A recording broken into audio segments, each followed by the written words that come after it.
ఆసుపత్రులలో పేదలకు అన్ని రకాల వైద్య సేవలు అందించడమే ముఖ్యమంత్రి రేవంత్ రెడ్డి ప్రభుత్వ ధ్యేయమని పెద్దపల్లి ఎమ్మెల్యే విజయరమణారావు పేర్కొన్నారు. పెద్దపల్లి ప్రభుత్వ ప్రధాన ఆసుపత్రిలో పిల్లల వార్డుతో పాటు ఏసీ గదులు, కంటి చికిత్సకు సంబంధించిన ఆపరేషన్ థియేటర్లు పెద్దపల్లి జిల్లా కలెక్టర్ కోయ శ్రీహర్షతో కలిసి ప్రారంభించారు. ఈ సందర్భంగా ఆయన మాట్లాడుతూ పెద్దపల్లి జిల్లా కేంద్రంలోని ప్రభుత్వ ఆసుపత్రిని 150 పడకల ఆసుపత్రిగా అప్గ్రేడ్ చేస్తామని, అన్ని రకాల అత్యవసర సేవలు అందించేందుకు ప్రభుత్వ ఆసుపత్రిని తీర్చిదిద్దామని పేర్కొన్నారు. కలెక్టర్ శ్రీహర్షతో కలిసి ఆసుపత్రి ఆవరణలో పోలీస్ అవుట్ పోస్ట్ ను ప్రారంభించి ఆసుపత్రిలో మందుల కొరత లేకుండా చూస్తామని హామీ ఇచ్చారు.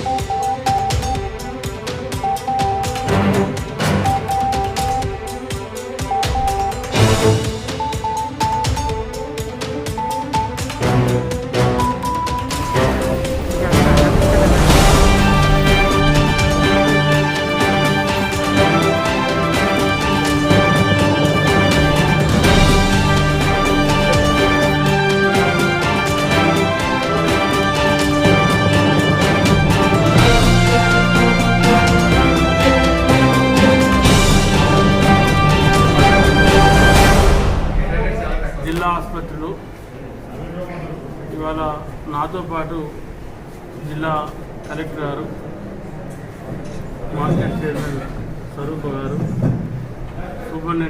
హాస్పిటల్ సూపరింటెండెంట్ గారు వాసుదేవరెడ్డి గారు, డిఎంఎన్హెచ్ఓ ప్రమోద్ గారు, మరి కలెక్టర్ వర్ష గారితో అందరం కలిసి వాళ్ళ పోలీస్ అవుట్ పోస్ట్ దాంతోపాటు కంటి ఆపరేషన్ శస్త్రచికిత్స కోసం చిన్నపిల్లలు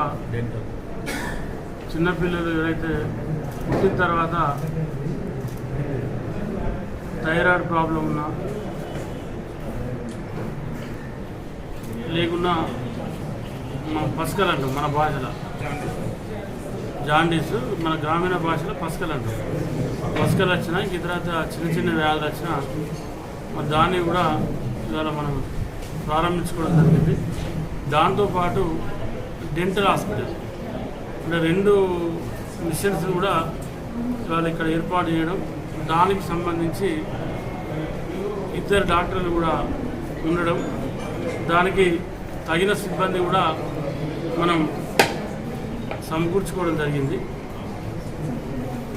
మరి గతంలో కూడా పెద్దపల్లి హాస్పిటల్ సంబంధించి 2024 జూలైలో 142 డెలివరీ కేసులు కాన్పులు అయితే ఆగస్టు నెలలో గణనీయంగా 198 కాన్పులు చేయడం జరిగింది.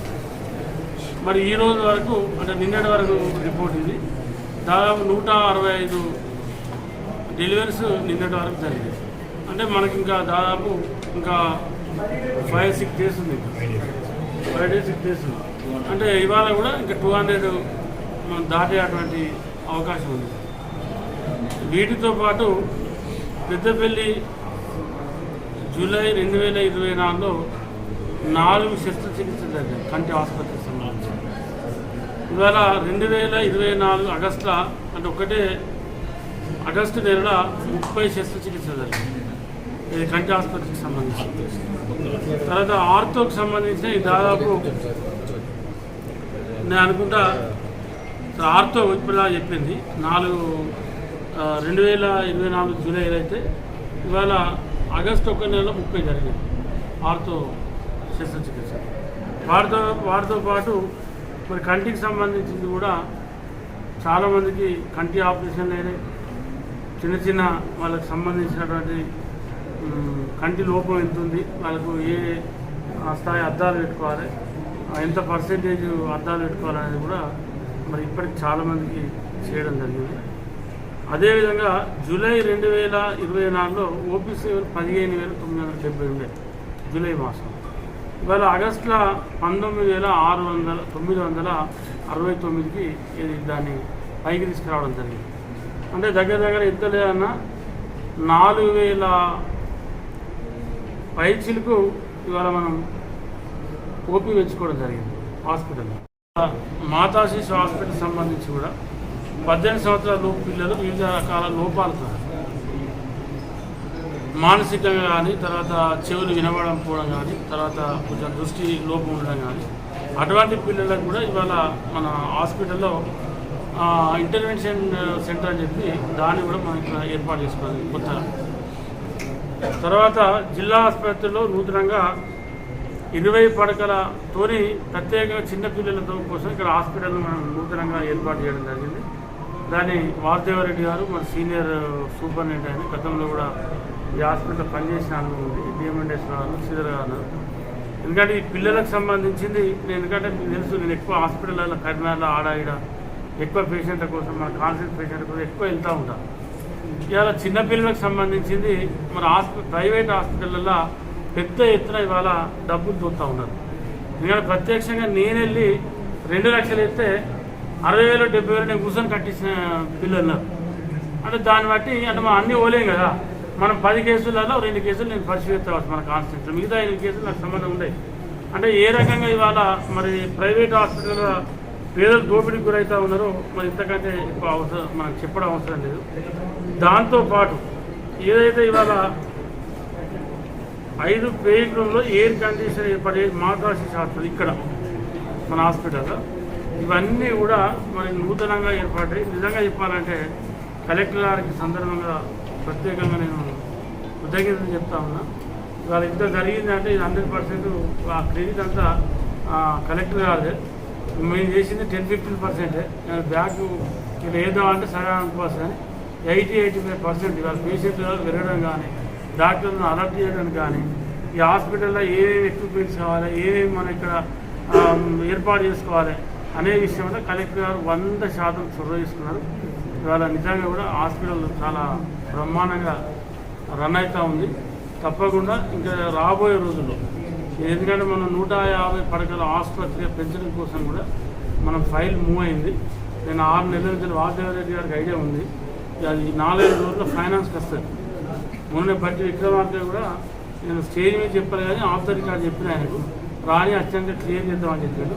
150 పడకల ఆసుపత్రి జీవో వెళ్ళిన తర్వాత నూతన నిర్మాణంలో ఇంకా మిగతా 100 పడకలకు మనం దీనికి సరిపోయే విధంగా పెంచుకొని నూతన భవనం ఏర్పాటు చేసుకుని నేను కానీ, కలెక్టర్ గారు కానీ, ఇక్కడ సూపరింటెండెంట్ గారు కానీ, డిఎంఎండ్ఎస్ గారు కానీ, సీనియర్ డాక్టర్లు కానీ అందరి సలహాలు సూచన మేరకు ఇక్కడ మనం హాస్పిటల్ నిర్మాణం చేస్తే బాగుంటుంది. దాన్ని తప్పకుండా చేస్తాం.